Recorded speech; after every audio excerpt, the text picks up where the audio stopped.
Isa ka ba sa naniniwala na maliligtas ka kahit wala kang pagsisisi o repentance? Totoo nga ba ito? May isang paniniwala na nagsasabing, maliligtas ako kahit walang pagsisisi. Sinasabi sa Acts chapter 3 verse 19, magsisi kayo at manumbalik. At sa Luke chapter 10 verse 3, at kung hindi kayo magsisisi, kayong lahat ay mapapahamak.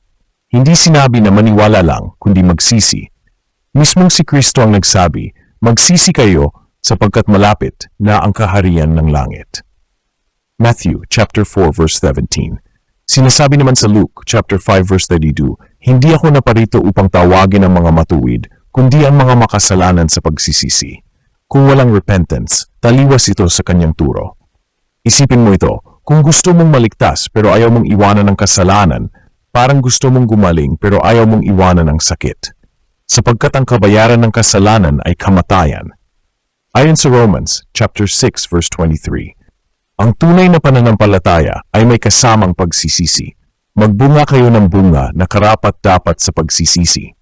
Matthew chapter 3 verse 8, hindi sapat ang salita lang, kailangan ng pagsisisi. Kaya ang paniniwalang maliligtas kahit walang repentance ay hindi na ayon sa katotohanan. Pinag-utos ngayon ng Diyos sa lahat ng tao, sa lahat ng dako na magsisi. Acts chapter 17 verse 30. Kung nais mong lumapit sa Diyos, magsimula sa tunay na pagsisisi. Kung ipinapahayag natin ang ating mga kasalanan, siya ay tapat at banal upang tayo patawarin. 1 John chapter 1 verse 9. Dahil dito, nagsisimula ang tunay na pagbabago. Kung nakatulong ito sa iyo, mag-like, mag-share at mag-subscribe. Salamat sa pakikinig.